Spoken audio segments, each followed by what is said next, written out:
శ్రీ మహాగణాధిపతయ నమః. ఐం మహాసరస్వత్యే నమః. శ్రీ లలితాంబికాదేవ్యే నమః. రాశి ఫలాల కార్యక్రమంలో భాగంగా 12 రాసుల వాళ్లకు ఈ ఫిబ్రవరి మాసమంతా కూడా ఎలా ఉంటుంది అనేటువంటి దాంట్లో భాగంగా ఈ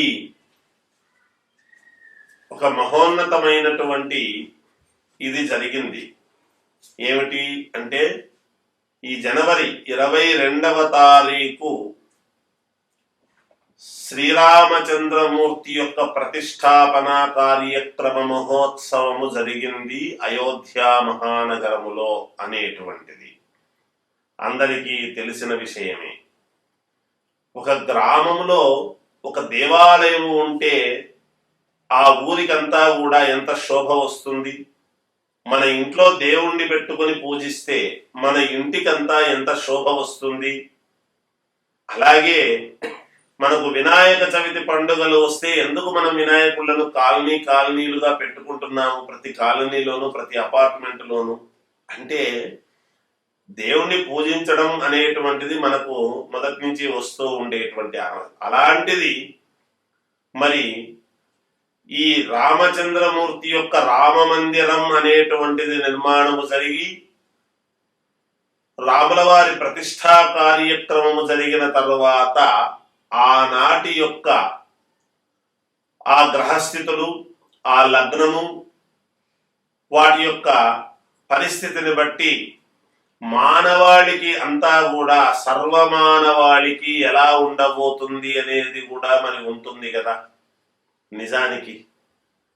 అంతేకాకుండా గురువు, శని, రాహు, కేతువులు జాతకాలలో ఉండేటువంటి ప్రభావం అంటే ఎక్కువ కాలం స్థిరంగా ఒకే చోట ఉండేటువంటి కారణము చేత, మిగతా గ్రహాలు మారుతూ ఉండేటువంటి వ్యవహారము చేత ఎలా ఉండబోతుంది ప్రతి రాశి వాళ్లకు ఈ రాముడి యొక్క అనుగ్రహం వలన, అభిజిల్లగ్నంలో జరిగినటువంటి కార్యక్రమం వలన ప్రజల మీద ఎలా ఉండబోతుంది అనేటువంటి దానిలో మా భాగంగానే ఇప్పుడు 12 రాసుల వాళ్లకు కూడా ఎలా ఉండబోతుంది అనే దాని గురించి మనము తెలుసుకుందాం. మకర రాశి వాళ్లకు ఈ ఫిబ్రవరి 2024 ఫిబ్రవరి మాసమంతా కూడా ఎలా ఉంది అంటే చాలా బాగుంది అనే చెప్పాలి. ఏముందిలే, ఏమి చేస్తారులే అని మిమ్మల్ని తక్కువ చూపు చూసినటువంటి వాళ్లకు మీరేమిటి అనేటువంటిది నిర్ణయించగలిగినటువంటి స్థాయి మీరు పెంచుకుంటారు. ఇచ్చిన మాటకు కట్టుబడి దాన్ని ఎలా నేను ఫుల్ఫిల్ చేయాలి అనేటువంటి భావనతో, ఆలోచనలతో మీరు ముందుకు వెళ్ళడం అనేది జరుగుతుంది.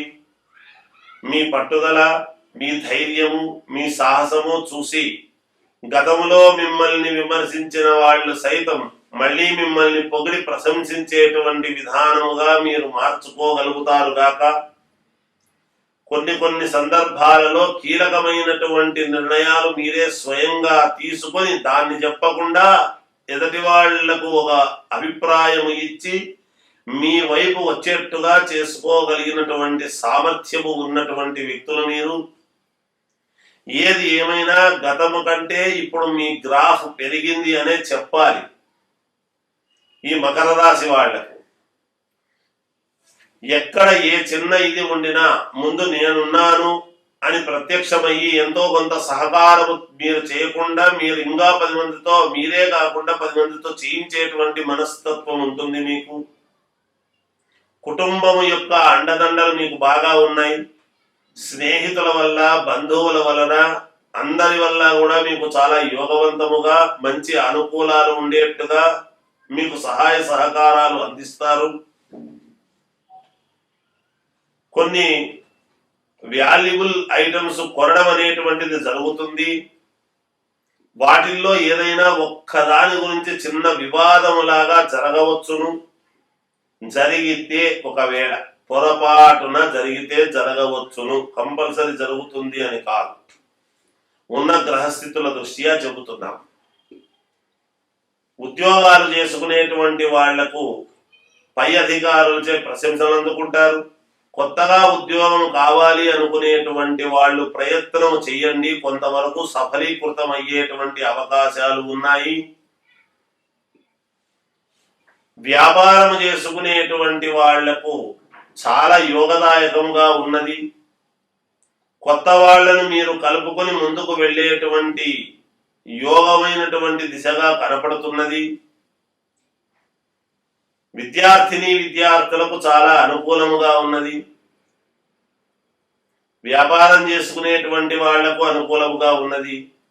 రాజకీయాలలో ఉండేటువంటి వాళ్ళు మాత్రము మీరు ఎన్ని మాట్లాడినా, ఎదటివాడు మిమ్మల్ని ఎన్ని అన్నా, చాలా ఆలోచనాకరమైనటువంటి నిర్ణయాత్మకమైనటువంటి మార్పులు సంస్కరణలు మీరు చెయ్యాలని చూస్తారు రాజకీయాల్లో ఉండేవాళ్ళు. ఎంతసేపు మన పని ఏమిటి, మనం ఏం చేస్తే బాగుంటుంది ప్రజలకు అనేటువంటి ఆలోచనతో ఉంటారు రాజకీయ నాయకులు, ఈ రాశి వాళ్ళు. కానీ చిన్నపాటి అనానుకూలత వలన నేను చేయగలుగుతానో లేదో అనేటువంటి ఆత్మన్యూన్యతాభావం అనేటువంటిది కూడా మీకు ఏర్పడుతుంది. బంధువులు మిత్రులు సహకరిస్తారు, కానీ బంధువులు కొంతమంది మాత్రమే సహకరిస్తారు మీకు. కొంతమంది సహకరించకపోవడం వలన కొన్ని పనులు కాలేదే అనేటువంటి కించిత్ బాధ అనేటువంటిది మీకు ఉంటుంది. విపరీతమైనటువంటి శారీరక శ్రమ అనేటువంటిది మీరు చేస్తారు. అయితే ఈ మాసంలో ఫలితం అనేటువంటిది ఆశించరు. ఫలితం లేకుండానే చెయ్యాలి అని చేస్తాడు, కానీ భగవంతుడు అనుకూలమైనటువంటి ఫలితాన్ని మీకు తప్పకుండా ఇచ్చి తీరుతాడు అని తెలియజేస్తూ జయోస్తు. అన్ని రాసుల వాళ్లకు అంటే 12 రాసుల వాళ్లకు కూడా ఆడవాళ్లకు మామూలుగా ఏం కోరుకుంటారు, వాళ్ళ యొక్క సౌభాగ్యము మెండుగా చల్లగా సంతోషముగా దైవానుగ్రహముతో జీవితాన్ని ముందుకు గడపాలి, మా భర్తకు అన్ని మేలు జరగాలి అనేటువంటి కోరికలు ఇట్లాంటివే ఉంటాయి. అందువలన ఈ 12 రాసులలో ఉండేటువంటి ప్రతి వాళ్లకు కూడా అంటే ఆడవాళ్ళు ఉంటారు, మగవాళ్ళు ఉంటారు, సహజం. పరిహారాలు అనేటువంటివి కొన్ని ఉంటాయి. అవి పరిహారాలు అంటే దేనికి పరిహారాలు? పరిహారాలు అనడము కంటే మీకు కావాల్సినటువంటి కోరికలు నెరవేర్చుకోవటానికి అనేటువంటి మాట మీరు. మామూలుగా ఈ ఫిబ్రవరి మాసములో మాత్రమే నేను చెబుతున్నాను, ఈ మాసానికి మాత్రమే ప్రతి శుక్రవారము ప్రతి మంగళవారము కూడా ఆడవాళ్ళు మీ సౌభాగ్యము కోసం, మీరు బాగుండడం కోసం, మీ కుటుంబం అంతా శ్రేయస్సుగా ఉండాలి అని అనుకునేటువంటి వాళ్ళ కోసం, రుణ బాధలు తీరాలి అంటే మళ్ళీ అదే అప్పే రావాలి మనకు, అదే డబ్బే రావాలి మనకు. డబ్బు చేతికి వస్తేనే కదా రుణ బాధలు అనేటువంటివి తీర్చుకోగలుగుతారు. అందువలన ప్రతి మంగళవారము ప్రతి శుక్రవారము ఇలా ఒక పిరికెడు అంటే ఒక గుప్పెడు కష్టం ఉంటుంది, కందిపప్పు తీసి ఒక ఎర్రటి గుడ్డ కానీ లేదా ఒక ఎర్రటి డబ్బాలో కానీ వేసి పెట్టండి. వేసి పెట్టి మీరు చేసుకోవాల్సినటువంటి ఇది ఏమిటి అంటే కాళ్ళు మొహం కడుక్కొని సాయంకాలం పూట తీసి అలా పెట్టాలి, ఉదయం పూట కాదు. 6 గంటల నుండి 7:30 మధ్యలో చేయండి ఈ పని. ఒక కందిపప్పు అలా ఒక దాంట్లో పెట్టండి.